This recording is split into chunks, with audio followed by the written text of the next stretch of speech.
అప్పా జంక్షన్ అనేది మన రాజేంద్ర నగర్ పరిసర ప్రాంతాల్లో నుంచి స్టార్ట్ అయిపోయి చేవెళ్ళ కాన్స్టిట్యున్సీ మీద నుంచి పరిగి కాన్స్టిట్యున్సీ మన్నెగూడ వరకు 4 లైన్ల రహదారి కావాలని గతంలో కాంగ్రెస్ ప్రభుత్వం ఉన్నప్పుడు అప్పటి ఉపరితల రవాణా శాఖ మంత్రి ఆస్కర్ ఫెర్నాండెస్ గారి దృష్టికి నేను తీసుకెళ్లడం జరిగింది. ఆ సందర్భంలో నాతో పాటు పార్లమెంట్ సభ్యులు రాధాకృష్ణ గారు, గుల్బర్గా పార్లమెంట్ సభ్యులు రాధాకృష్ణ గారు కూడా నాతో పాటు ఉన్నారు. ఆ యొక్క ప్రతిపాదన అప్పుడైతే కాంగ్రెస్ గవర్నమెంట్ ఉన్నప్పుడు తీసుకొచ్చేటువంటి ప్రతిపాదన కాలక్రమేణా ఈ 4 లైన్ రోడ్డుగా అవతరించి అది కోర్టు వివాదాల్లో చిక్కుకొని సుమారు 300 మంది యాక్సిడెంట్లలో ఈ యొక్క నేషనల్ హైవే 163 70 కిలోమీటర్ల రోడ్డు వివాదాల్లో ఇరుక్కుపోయింది గ్రీన్ ట్రిబ్యునల్లో. ఈ గ్రీన్ ట్రిబ్యునల్ లోపల తేజ బలంత్రాపు అనే వ్యక్తి అదర్స్ కూడా కలిసి సేవ్ బ్యానియన్ ట్రీస్, మర్రి చెట్లను కాపాడదాం అన్న నినాదంతో వాళ్ళు గ్రీన్ ట్రిబ్యునల్లో కేసు వేసి పనులను ఆపడం జరిగింది. తద్వారా 600 మంది యాక్సిడెంట్స్ అయిపోయి వాళ్ళ కాళ్ళు చేతులు విరగడం, ఆసుపత్రుల పాలు కావడం జరిగింది. 300 మంది దుర్మరణం చెందడం జరిగింది. కానీ ఎవరు కూడా దీన్ని పట్టించుకొని సందర్భం లోపల గౌరవ ముఖ్యమంత్రి రేవంత్ రెడ్డి గారు, నేను పలు సందర్భాల్లో హెలికాప్టర్లో హైదరాబాద్ నుంచి కొడంగల్ పోతుంటాం, వచ్చేటప్పుడు రిటర్న్ వచ్చేటప్పుడు కొడంగల్ నుంచి పరిగి చేవెళ్ళ మీదకెళ్ళి హైదరాబాద్ వస్తుంటాం సాయంత్రం పూట.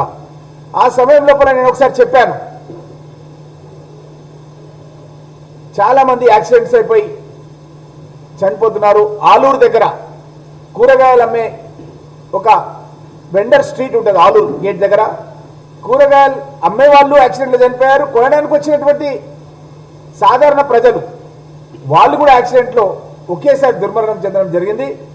కాబట్టి ఈ రోడ్డు గురించి మనం పరిష్కారం చేయాలని నేను గౌరవ ముఖ్యమంత్రి రేవంత్ రెడ్డి గారు దృష్టి తీసుకొస్తే ముఖ్యమంత్రి రేవంత్ రెడ్డి గారు నాతో చెప్పారు, నువ్వే ఈ సబ్జెక్టును డీల్ చేయి, దీంట్లో ఎవరైతే కోర్టులో కేసు వేసారో నువ్వు వాళ్ళతో మాట్లాడు, వాళ్ళతో ఏమైనా ఇబ్బందులు ఉంటే నా దగ్గర తీసుకొని రా, ఈ సమస్యను మనం వెంటనే పరిష్కరిస్తామని చెప్పి ముఖ్యమంత్రి గారు నాతో చెప్పడం జరిగింది. నేను వెంటనే కార్యరంగంలోకి దిగి ఎవరైతే కోర్టులో కేసు వేసినారో వాళ్ళ వివరాలన్నీ కూడా గౌరవ కలెక్టర్ వికారాబాద్ ప్రతీక్ జైన్ గారి దగ్గర నుంచి తీసుకొని ఈ యొక్క ప్రణయ్ రావు అదేవిధంగా వీళ్ళతో మాట్లాడి కోర్టులో కేసినటువంటి వ్యక్తులతో మాట్లాడి వాళ్ళని నా ఇంటికి మణికొండకు ఆహ్వానించి వాళ్ళ ఇష్యూస్ ఏందని కనుక్కుంటే అప్పుడు తెలిసింది ఏంటంటే వాళ్ళు ఒక సహజ సిద్ధంగా ఉన్నటువంటి ఈ యొక్క అడవులను కానీ చెట్లను కానీ కాపాడుకోవాలి, తద్వారా సమాజాన్ని కాపాడుకోవాలన్న ఆలోచనతో ఉన్నారు. కానీ ప్రభుత్వ పనులు ఆపాలన్న దురాలోచన వాళ్ళకు లేదు, ప్రకృతి ప్రేమికులని గుర్తించినాను. అయితే మరి ఏం చేయాలని అడిగితే వాళ్ళు ఏమన్నారంటే, ఈ 100 సంవత్సరాల క్రితం నిజాం సర్కార్ పెట్టిన చెట్లను మీరు తొలగించకుండా మీ రోడ్డును వేసే మార్గం ఏదన్నా ఉంటే చూపించండి అంటే national highway authority regional director తో మాట్లాడి, నాగేశ్వరరావు గారితో మాట్లాడి, అదేవిధంగా ముఖ్యమంత్రి గారితో స్పెషల్ సెక్రటరీగా ఉన్నటువంటి శ్రీనివాసులు రాజు గారితో కూడా మాట్లాడి పలు మీటింగ్లు ఏర్పాటు చేసుకొని ఆ మీటింగ్లలో ఒక మంచి బ్లూ ప్రింట్ మాస్టర్ ప్లాన్ తయారు చేసినాం. చెట్లను తొలగించకుండా ఏదైతే మర్రి చెట్లు ఉన్నాయో ఒక సైడ్ ఒక రోడ్డు, ఒక సైడ్ ఒక రోడ్డు, కేవలం రెమ్మలు మాత్రమే తొలగించే విధంగా ఒక బ్లూ ప్రింట్ తయారు చేసి ఇచ్చినాం. దాంట్లో 950 చెట్లున్నాయని నిర్ధారణ అయింది. దాంట్లో 135 చెట్లు మాత్రమే అడ్డం వస్తున్నాయి. కాబట్టి ఆ 135 చెట్లను మాత్రం ట్రాన్స్లోకేట్ అంటే అక్కడి నుంచి తీసి వెనుకకు పెట్టే విధంగా ఈ యొక్క ప్రకృతి ప్రేమికులను ఒప్పించడం జరిగింది. ఈ ఒప్పించడం మూలంగా వాళ్ళే కోర్టు లోపల గ్రీన్ ట్రిబ్యునల్ లోపల నిన్న జరిగినటువంటి సమావేశానికి సంబంధించిన ఆర్డర్ ఇది. వాళ్ళు మేము ఇచ్చినటువంటి ప్లాన్ ఆఫ్ యాక్షన్ని సమర్థిస్తూ వాళ్ళు కోర్టు లోపల విత్డ్రా చేసుకున్నారు. కేసు విత్డ్రా చేసుకున్నందుకు అక్కడ జడ్జి గారు ఒక ఆర్డర్ కూడా ఇవ్వడం జరిగింది. ఆ ఇచ్చిన ఆర్డర్ ప్రకారం ఏంటంటే మన దగ్గర జస్టిస్ పుష్ప సత్యనారాయణ గారు బెంచ్లో ఉన్నటువంటి వారు నిన్న ఏమిచ్చారంటే, the project Manneguda to Appa junction NH 163 70 kilometre stretch case number MA number 10/2025 SZ in OA number 262/2025 2024 SZ, National Green Tribunal Southern Region, parties National Highway Authority of India versus Teja Balantrapu and others, status updated. The case was heard on 31/10/25 at 10:30 AM. Final arguments were completed during the hearing. The Honorable NGT has accepted the proposal submitted by the National Highway Authority of India, vacated the stay granted and directed that work may be pursued immediately. Stay vacate చేస్తూ work immediately start చేయాలి, ఇంతమంది చనిపోతున్నారని national green tribunal నిన్న order ఇవ్వడం జరిగింది. Order ఇవ్వగానే గౌరవ ముఖ్యమంత్రి గారు నిన్న ప్రమాణ స్వీకారం కాగానే రాజ్భవన్లో నేను కలిసి ఈ ఆర్డర్ కాపీని నేను చూపిస్తే వెంటనే ఎవరైతే అధికారులు ఉన్నారో వాళ్ళకి ఆదేశాలు ఇచ్చి కాంట్రాక్టర్లను పురమాయించి వర్క్ వెంటనే స్టార్ట్ చేయాలని చెప్పారు. దీనికి సంబంధించిన వర్క్ మెగా కన్స్ట్రక్షన్ సంబంధించిన వాళ్ళకి రావడం జరిగింది. ఆ అధికారులకు ఆదేశాలు ఇవ్వడం జరిగింది. వెంటనే అధికారులు కూడా అక్కడ కాంట్రాక్టర్ ద్వారా బండ్లన్నీ పెట్టి నిన్న వర్క్ స్టార్ట్ చేయించారు. నేనే స్వయంగా వెళ్ళి వర్క్ ఏదైతే చెట్లు ఉన్నాయో చెట్లకు లెఫ్ట్కి రైట్కి చెట్లు మధ్యలో ఉండే విధంగా దీని యొక్క పనులు నిన్న మొయినాబాద్ నుంచి చేవెళ్ల వరకు పనులన్నీ కూడా ప్రారంభించి రావడం జరిగింది. ఇది కాంగ్రెస్ ప్రభుత్వానికి పేద ప్రజల పట్ల ఉన్నటువంటి అనుబంధం, మమకారం, ప్రేమకు నిదర్శనం. గత ప్రభుత్వం లోపల బీఆర్ఎస్ ప్రభుత్వం లోపల ఇది కాంగ్రెస్ గవర్నమెంట్ ఉన్నప్పుడు ఉపరితల రవాణా శాఖ మంత్రి ఉన్నప్పుడు నేను తీసుకొచ్చినటువంటి ప్రతిపాదనను వాళ్ళు అమలు చేయలేకపోతే గౌరవ ముఖ్యమంత్రి రేవంత్ రెడ్డి గారు చొరవ తీసుకొని నాకు ఆదేశాలు ఇచ్చి అధికారులతో మాట్లాడి ఇది కోర్టు లోపల ఈ యొక్క ఇష్యూ అయితే పెండింగ్ ఉందో దాన్ని రిజాల్వ్ చేసినందుకు దీనికి గౌరవ ముఖ్యమంత్రి రేవంత్ రెడ్డి గారికి ధన్యవాదాలు తెలియజేస్తున్నాం. అదేవిధంగా ప్రకృతి ప్రేమికులకు కూడా ధన్యవాదాలు తెలియజేస్తున్నాం. ఎందుకంటే మేము ఎవరిని హత్య చేయదలుచుకోలేదు. వాళ్ళ యొక్క సూచనలు సలహాలు తీసుకొని, ఎందుకంటే చెట్లు నరకడం మూలంగా పర్యావరణానికి విరోధం అవుతుంది. రేపు పొద్దుగాల భవిష్యత్తు లోపల పొల్యూషన్ ఎక్కువైపోయి మనం ఢిల్లీ లాంటి ప్రాంతాల్లో చూస్తున్నాం.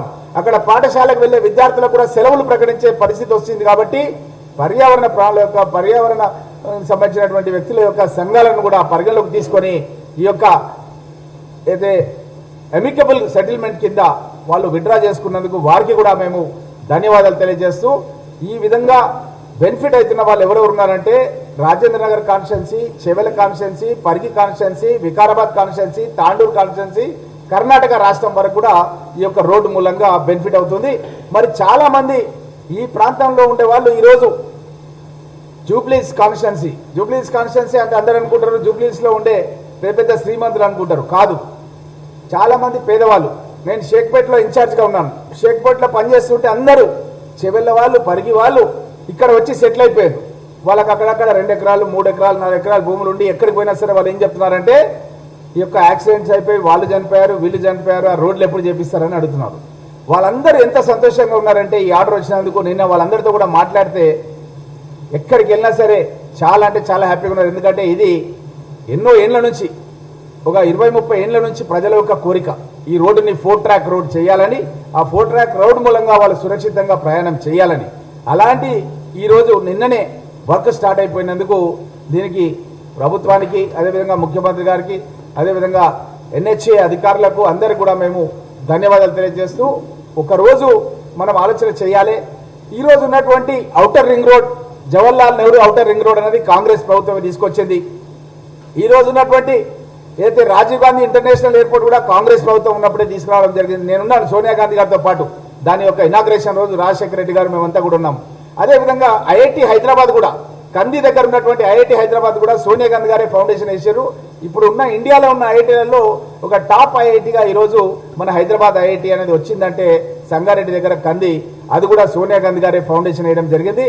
కాబట్టి మనం ఎక్కడ చూసినా సరే ఈరోజు హైదరాబాద్ డెవలప్మెంట్, కర్ణాటకలో ఉండే వాళ్ళు నాకు ఈ మధ్యకాలంలో కలిసిండ్రు ఇండస్ట్రియలిస్టులు. వాళ్ళందరూ ఏమంటున్నారంటే వాళ్ళ కంపెనీస్ అన్ని కూడా హైదరాబాద్ షిఫ్ట్ చేస్తున్నామని చెప్తున్నారు.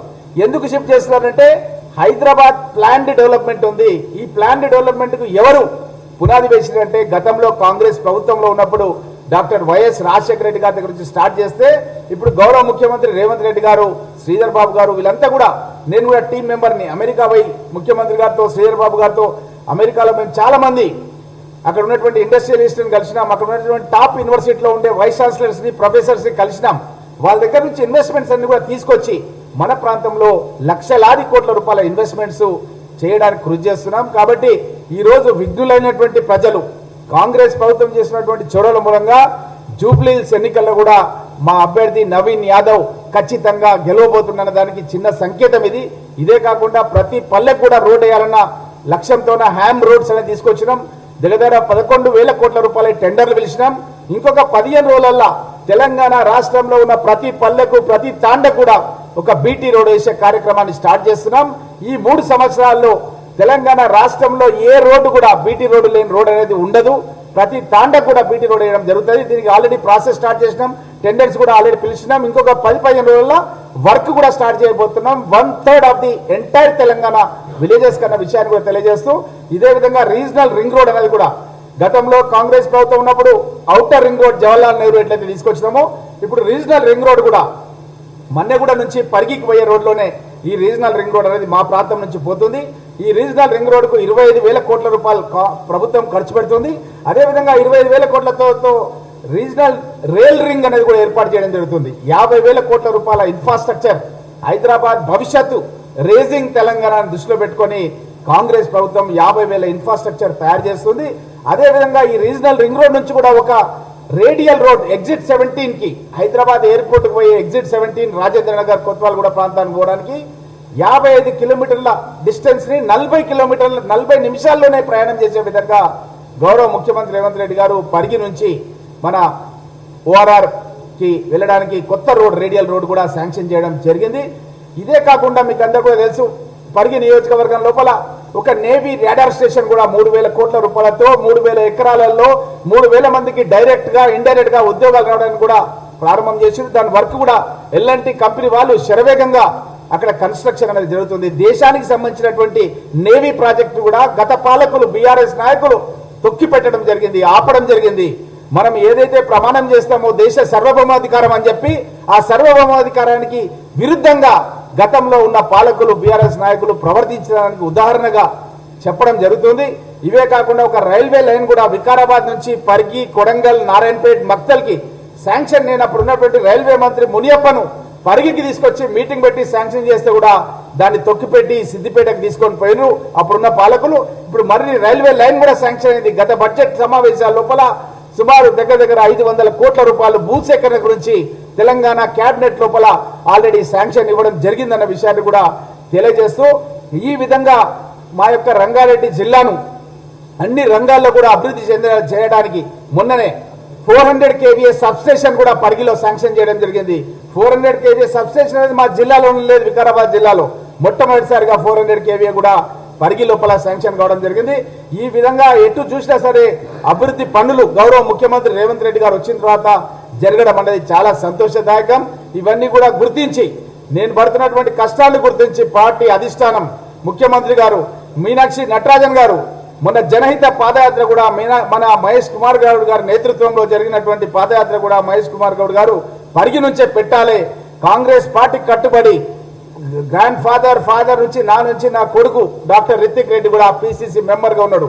4 జనరేషన్స్ నుంచి కాంగ్రెస్ పార్టీలో ఉన్నాం కాబట్టి గుర్తించి మా గుర్తింపుగా ఈ జనహిత పాదయాత్ర కూడా పరిగి నుంచే ప్రారంభించడం జరిగింది. పెద్ద ఎత్తున జనహిత పాదయాత్ర కూడా సక్సెస్ జరగడం కూడా చాలా సంతోషంగా ఉంది. ఈ అన్ని కూడా అభివృద్ధి కార్యక్రమాలు ఇమీడియట్లీ ఒక 1.5 year లో పూర్తి చేసి తెలంగాణ రాష్ట్రంలోనే పరిగి నియోజకవర్గాన్ని ఒక అభివృద్ధి చెందిన నియోజకవర్గంగా మార్చుతామన్న విషయాన్ని తెలియజేస్తూ సెలవు తీసుకుంటున్నాను. మీ రామ్మోహన్ రెడ్డి, పరిగి ఎమ్మెల్యే, వికారాబాద్ జిల్లా కాంగ్రెస్ పార్టీ అధ్యక్షుడు.